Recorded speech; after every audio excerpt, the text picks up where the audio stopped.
And he is the one.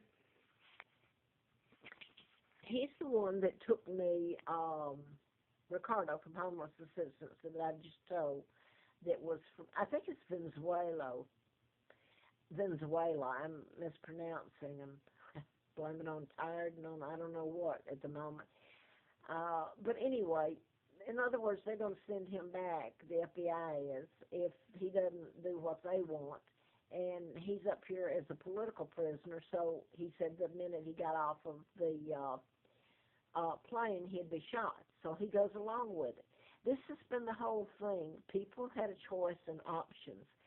They kept their jobs and went along with what law enforcement told them to do, or their kids were caught with drugs or misbehaving and committing an unlawful act, and they, to keep them from going to jail, they went along with law enforcement in what has happened to me, which they don't have to pay for their crimes, they think, so to hell with me.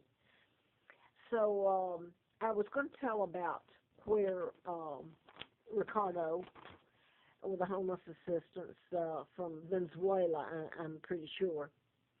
This was already planned. It was in Troutville, and it's Ron Sizer, 224 Valley Road in Troutville. Now then, I went there, and I don't have a ride. I'm kept penniless between. I could walk then, I can't anymore. So I could put the backpack on at least, and whether I froze or starved or what, I could get up and move about. Now then, this is already planned. At my post office, there was a newspaper in it, which is unusual, really.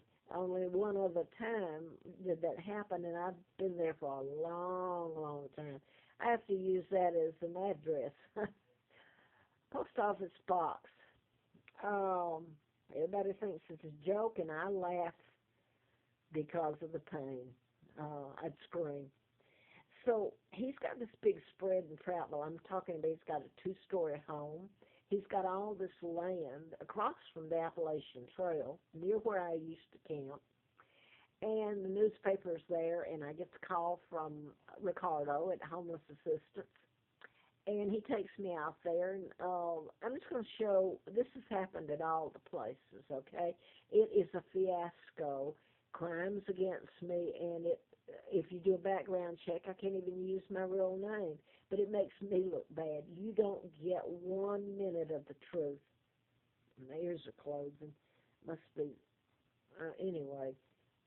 That's why I'm skipping around. I'm allergic to chemicals, and my nose is closing up, so I must be around sun. I'm living where it's a motel, so. But it's relatively nice if you could disregard all the other stuff. But Ron Sizer, when I went there, and I'm having homeless assistance carries me, Ricardo, and the weird thing was he told, well, I'm getting redundant. Let me just get to the point here. Like my kids used to say, Mom, get to the point before you forget it. Got a beautiful home. It's a cottage or a little guest house or just a little house he built for his mom. His mom had died 7 years prior, and someone had lived there for 2 years and moved out, and they had a good time. Well, so they used that against me. Well, so-and-so lived here. They didn't complain. Well, they leave out all these details, like I'm allergic to chemicals, and they force-fed me chemicals, and the law came in and told them to, and they did it. So you don't get any of that. So Ron Sizer suddenly changed from a year's lease to a month and paid him $400 deposit and prorated the rent November the 22nd. By the way, that's when John Kennedy was shot, and the Kennedys had kidnapped me. Joe was ambassador in the New World Order. The Rothschilds, Rockefellers, and my own uncle had kidnapped me. So I moved in on that date, and, well, it was hell. What did I say? You can't tell it all. What I will say is chemicals were used. He would come and go in my house. He had a key, and he'd just show up there. He was 2 years younger than me, and he was married to a lot younger woman and had a daughter about 13 years old named Sarah. And he said to me, I bought this house for my mother and she died, and this property and everything is supposed to put his daughter through school and be left to her. And he, out of text, he showed up and he said, I can't call the law, it does no good. He said to me, he said, you would never be able to sue me, there's a statute of limitation. So I rented it unfurnished. Okay, he left, I guess he used it for storage. And then he told all these lies, which I have the papers and everything, and have put them on here in previous videos. But he left a big machine in the basement. I don't know what it was. It was an iron machine, a big one. Two people could hardly get it out. He finally moved it out. I don't know how much later, but it was sometime later. And he left a sofa chair which had mildew.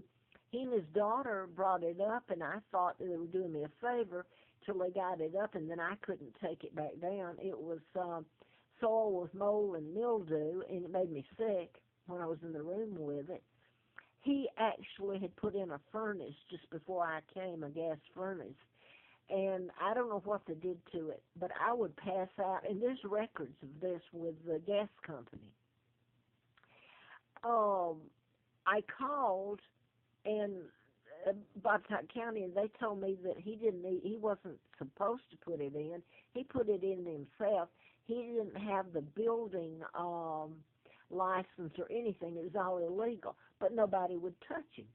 So here I am, and he's gassing and done something to the furnace. And he actually at one point put you put it on barbecue grill to start the charcoals as a fuel. He actually poured it under the vents where it sucked up to me, and then I'm going to stop because it was an ongoing hell. I paid my rent on time. March, after I've been there just a couple of months, he comes and he tacks an eviction notice to my door. And, I mean, it's crazy. He says, I've got to be out in da-da-da. There's no reason I've paid my rent. He's the one breaking the law against me. So it looked like an eviction notice to me, and I put this on YouTube, and I've got it. Oh, and I've got the receipts where I paid rent and everything. So when I left, Ricardo, who had taken me there with homeless assistance, and let me say this, just before then, I had gotten so sick there that one day I thought it's a small place, and I pulled the ladder down just to look up in the attic, And I got up there, and all his mother's furniture and clothes, and she was supposed to have been dead for 7 years, was up there. They were mildewed and mold, and that was just a part of the problem.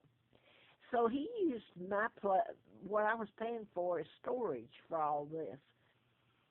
So now he's evicting me, and I found out that his electricity was hooked up to mine out at his barn out and back, and I've put that on. They house the animals, and I don't know if they use the lights that go in at 3 and 4 in the morning and late at night, where they use the lights for an hour or 2 hours to feed the animals. Now, whether they had heaters in there, I don't know. Point, it was hooked up to mine. And I'm going to have to quit here. On the day that I was to leave, I was leaving. Ricardo came, and I didn't have a ride, so he was taking me back to a motel where I could rent, or back to the forest. No, yeah, that's where he took me. He took me up to Cornelius on the Appalachian Trail. So, my God, I was just there for a few months. I left it clean. I made sure